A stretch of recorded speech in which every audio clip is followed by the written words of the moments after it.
identity theft, that's what you should do to your old devices.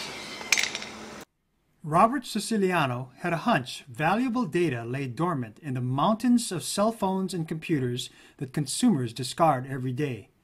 Via Craigslist, Siciliano acquired second-hand phones and PCs from owners who thought they were being careful.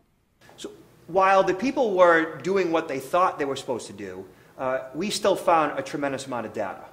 That the problem we found is that with the XP operating system, when you go to reinstall the operating system, there are too many options, which essentially leave partitions left on the drive that still have your data. And with mobile devices, while the iPhone and the BlackBerry did a really good job of erasing the data, the Android didn't. So even when someone did a factory reset on an Android, we still found a tremendous amount of information. I found people's entire digital lives. I found their family photos, their family videos. We found a tremendous amount of pornography, pirated videos. Then we found files like PDFs, Word documents, Excel files that had entire families' social security numbers on them, bank account information, credit card numbers. We also found an entire company's employee records. I found court documents, child support documents, eviction notices.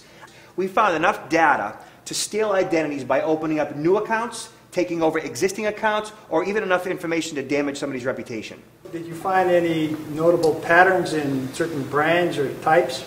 Yeah, definitely. So with the iDevices, with Apple's products, with the iPad and the iPhone, they did a really good job of factory resetting the information, which means that if you go to your general and then options menus, you can reset the device back to factory. Both iPhone and iPad, we found little to no data. BlackBerry, same thing. Whereas the Android devices did not. So on 3 out of the 4 Android devices, we found just about everything that was on the device, even after a factory reset. Why is this important now? What's going on now that makes this a problem that could just be emerging? First of all, most people are moving to the Windows 7 operating system and eventually Windows 8, which means that there are a lot of Windows XP machines, both desktops and laptops, that are available online as secondhand in Craigslist and in eBay. Those devices, I would bet as much as half of them probably still have people's information even if they've reformatted or reinstalled the operating system on them. And then with the Android devices, people are buying new Android phones, and the old Androids are still going to have people's information on them. That's a really big problem. So what can consumers do about it?